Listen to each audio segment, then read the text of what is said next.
नमस्ते। मैं वैद्य धर्मेंद्र पटेल आयुर्वेद पंचकर्म हॉस्पिटल गांधीनगर गुजरात से यहाँ पिछले 20 सालों से आयुर्वेद चिकित्सा कार्य और पंचकर्म कर रहा हूँ। आज जो महामारी कोरोना नाम की पूरे देश में और पूरे विश्व में फैली हुई है, उसमें आयुर्वेद का क्या रोल हो सकता है, आयुर्वेद जन समाज को कैसे उपयोगी हो सकता है, उसके बारे में थोड़ी बात करूँगा। तो इस प्रकार की महामारियों का आयुर्वेद में जनपदोध्वंस नाम से वर्णन है, यानी बहुजन साधारणम जल पात देश काल रूपम, इस प्रकार से इसमें श्लोक भी है। और किस प्रकार से इस ऐसे संसर्गजन्य व्याधियाँ होती है, तो आयुर्वेद में ऐसे प्रसंगात गात्र संस्पर्शात वस्त्र माल्यानुलेपनात्, इस प्रकार से पूरे श्लोक है, वर्णन है संहिताओं में कि साथ में रहने से, साथ में बैठने से, साथ में सोने से, साथ में भोजन करने से, जो हम सोशल डिस्टेंसिंग या फिजिकल डिस्टेंसेस की जो बात करते हैं, वो सब भी आयुर्वेद में अच्छी तरह से वर्णन है। तो ये सब चीज़ों को तो हम जान ही गए हैं इतने समय में कि क्या नहीं करना है, सोशल डिस्टेंसिंग का कैसे पालन करना है, मास्क है, सैनिटाइजेशन है, वो सब चीज़ों का तो हम जान गए हैं। और इसमें क्या क्या कॉमन सिम्टम्स रहते हैं वो सब भी हमको पता है कि क्या क्या तकलीफें होती है इसके दौरान। तो कोविड नहीं होवे उसके लिए आयुर्वेद काम करता है, और कोविड होता है तो भी आयुर्वेद काम करता है, और कोविड के बाद में जो पोस्ट कोविड कॉम्प्लिकेशन रहते हैं उसमें भी आयुर्वेद बहुत अच्छा रोल निभाता है। तो स्वस्थ रहने के लिए, कोई भी व्यक्ति को कोई रोग नहीं होवे उसके लिए जो हेल्दी पिलर्स है, स्वस्थ रहने के जो 3 स्तंभ है आयुर्वेद में, उसमें है आहार, निद्रा और ब्रह्मचर्य। तो ये तीनों का 33% महत्व है, यानी आप अच्छा खुराक ले लोगे और स्वस्थ रहोगे ऐसा भी नहीं है। आपकी इसके साथ में नींद भी अच्छी तरह से होनी चाहिए और ब्रह्मचर्य का भी अच्छी तरह से संतुलित पालन होना चाहिए। तो इसमें सबसे पहले हम आहार के बारे में चर्चा करेंगे। तो क्या क्या खुराक लेना चाहिए, तो हमें इसमें जो सब्जियां रहती है उसमें लौकी है, परवल है, करेला है, कद्दू है। कद्दू को हम ऐसे समझते हैं कि यानी कि पंपकिन, हम ऐसे समझते हैं कि इसको सिर्फ यज्ञ के दौरान ही उपयोग कर सकते हैं, यज्ञ में आहुति के रूप में उपयोग कर सकते हैं, लेकिन ऐसा नहीं है। वो एक अच्छा सब्जी है, वो भोजन में भी ले सकते हैं, उसका सूप भी बना के पी सकते हैं। सहजन की फली है वो भी बहुत अच्छा रहता है, गिलका है वो भी अच्छा रहता है, और साथ में मूंग है, पुराने चावल है। आयुर्वेद में कुछ हर रोज ले सके उस प्रकार की चीज़ों का वर्णन है, उसको नित्य सेवनीय बोलते हैं। वो नित्य सेवनीय में मूंग है, आंवला है, शहद है, पुराने चावल है। तो वो सब चीज़ों का यदि व्यक्ति नियमित रूप से सेवन करता है तो भी उसको बीमार होने की संभावना कम हो जाती है। तो ये सब नित्य सेवनीय का भी उपयोग करना चाहिए। नींबू का भी हम जैसे भोजन में उपयोग करते हैं उस प्रकार से उपयोग करना चाहिए। देसी गाय का घी दूध है उसका भी अच्छा उपयोग करना चाहिए। जो नुकसानकारक खुराक है वो क्या क्या हो सकते हैं, तो दही है, भिंडी है, उड़द है। अभी हम ये खरबूज का यानी जो वाटरमेलन है वो बहुत लेते हैं, तो वो दृष्टि शुक्र हरम परम उस प्रकार से कहा गया है, यानी जो वाटरमेलन है उसका ज़्यादा प्रमाण में नहीं उपयोग करना चाहिए, कम प्रमाण में उपयोग करना चाहिए। जो द्राक्ष रहती है, अंगूर, तो वो आयुर्वेद में काली द्राक्ष श्रेष्ठ है फल में, लेकिन जो द्राक्ष के ऊपर अभी पेस्टिसाइड का सफ़ेद लेयर रहता है, इसलिए ऐसी द्राक्ष खाने से गले को बहुत नुकसान होता है, और ये इस प्रकार की कोरोना जैसे संक्रमण लगने का, सर्दी जुकाम होने का चांस ज़्यादा रहता है। इसलिए काली द्राक्ष को खाना है या हरी द्राक्ष को खाना है तो उसको पानी से या नमक वाले पानी में अच्छी तरह से भिगोकर धोकर उसके बाद में प्रयोग करना चाहिए। ठंडा पानी नहीं लेना चाहिए, फर्मेंटेड फूड नहीं लेना चाहिए, जिसमें उड़द पड़ता है उस प्रकार की चीज़ों का हमें सेवन नहीं करना चाहिए। यानी जो आयुर्वेद में नित्य असेवनीय, नित्य हर रोज नहीं ले सकते उस प्रकार की जो चीजें हैं, इसमें उड़द है, दही है दही है उसका बहुत बड़ा रोल है। यानी ग्रीष्म शरद वसंतेषु प्रायशो दधि गर्हितम, यानी स्वस्थ व्यक्ति को भी ग्रीष्म ऋतु, शरद ऋतु और वसंत ऋतु इसमें दही का सेवन टालना चाहिए। अभी कौन सी ऋतु चल रही है, तो अभी ग्रीष्म ऋतु चलती है, तो अभी तो खास दही का सेवन अवॉइड करना चाहिए। और बाकी की ऋतु में भी यदि दही खाना है तो दिन में खाना है, रात्रि को नहीं खाना है। और दही अकेला नहीं खाना है, उसके साथ में थोड़ी मिश्री डाल के खाना है या थोड़ा गाय का घी डाल के खाना है। उसमें भूल से भी नमक डाल के नहीं खाना है। वो सब चीज़ों का भी हमें ध्यान रखना चाहिए। हमारी जो रोग प्रतिकारक शक्ति रहती है वो 3 प्रकार की रहती है, स्वाभाविक रूप से, ऋतु के हिसाब से और कुछ औषध प्रयोगों के द्वारा या कुछ प्रयोगों के द्वारा। तो स्वाभाविक रोग प्रतिकारक शक्ति यानी आप भीम वगैरह को याद करो, पांडवों को याद करो, वो लोगों में स्वाभाविक रोग प्रतिकारक शक्ति थी। यानी सीजन के हिसाब से रोग प्रतिकारक शक्ति को सोचो तो जो शीतकाल रहता है, ठंडी का विंटर का सीजन रहता है, उसमें प्रतिकारक क्षमता अच्छी रहती है। और प्रयोगों के द्वारा यदि उसका विचार करो तो सुवर्ण वगैरह का सेवन से, यानी वो वैद्य के निरीक्षण के हिसाब से सेवन कर सकते हैं, अपने हिसाब से सेवन नहीं कर सकते हैं, तो उसके द्वारा रोग प्रतिकारक शक्ति अच्छी बन सकती है।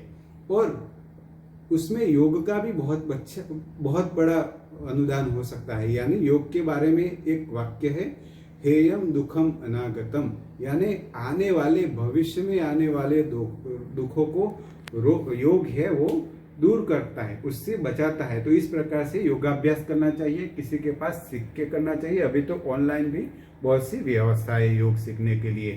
साथ में सुवर्ण प्राशन, यदि हम सोचते हैं कि तीसरी लहर बच्चों में आएगी, पहली लहर बड़े लोगों में आई, अभी मध्यम वर्ग में, मध्यम उम्र में आई, बाद में बच्चों में आएगी, तो बच्चों में सुवर्ण प्राशन बहुत अच्छा रोल निभा सकता है। देसी गाय का घी दूध है, उसमें भी सहज मात्रा में सुवर्ण का मात्रा रहती है, इसलिए तो देसी गाय का घी दूध वगैरह पीला रहता है।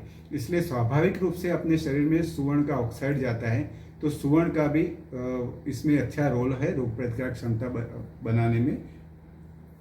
यज्ञ चिकित्सा सबसे बड़ा जो रोल है उसमें यज्ञ चिकित्सा का है।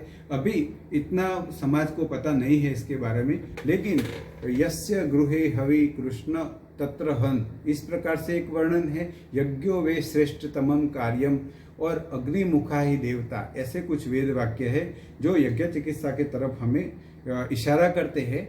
यज्ञ चिकित्सा यानी होलिका दहन है।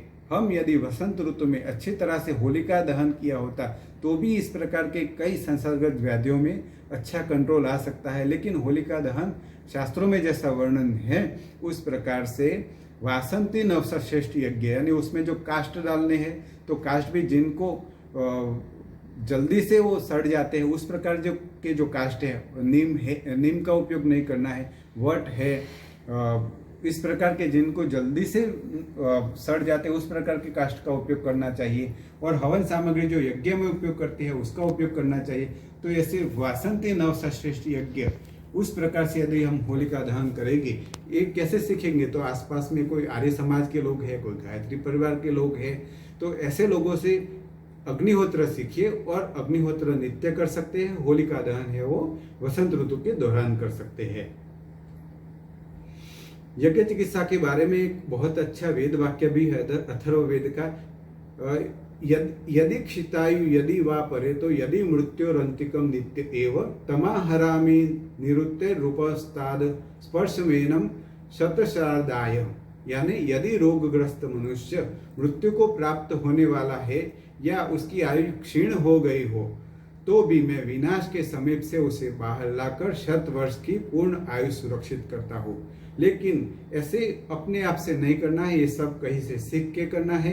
अभी हमारे पास समय भी बहुत है क्योंकि बहुत सी क्रियाएं वर्क फ्रॉम होम घर से हो रही है, बच्चे भी अपने से सीख सकते हैं और ये सब ऑनलाइन भी बहुत उपलब्ध है। धूपन चिकित्सा यानी ये यज्ञ है, धूप है, ये सब आयुर्वेद में इसका अच्छा वर्णन है। तो धूपन में रक्षोघ्न धूप और पलंग कषादी धूप, उसका आयुर्वेद में वर्णन है। पलंग कषादी धूप में वचा है, गुगल है, नींब पत्र है, नीम के पत्ते सूखे, कुष्ठ नाम की औषधि है, पीले सरसव है, हरी तक यानी हरडे है, देसी गाय का घी है। इसमें से जो उपलब्ध है वो सब का धूप बना के सूर्योदय सूर्यास्त के समय यदि हम करते हैं तो वो भी हमें बहुत फायदाकारक रहता है, घर में से नुकसानकारक जीवाणु को बाहर भगा देता है। प्रतिमर्श नस्य, नाक में देसी गाय के घी या तिल का तेल या कोई अन्य औषधीय तेल, उसका 2 बूंद नासारंध्र में डालना, उसको प्रतिमर्श नस्य बोलते हैं। इससे ये सुप्राक्लेविकुलर रीजन है वो बहुत हेल्दी रहता है।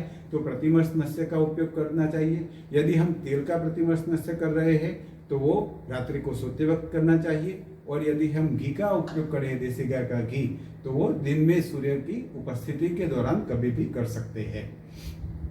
ऐसे ही विष्णु सहस्त्र नाम स्तोत्र, ये देव व्यापार चिकित्सा में आयुर्वेद में चरक संहिता में वर्णन है।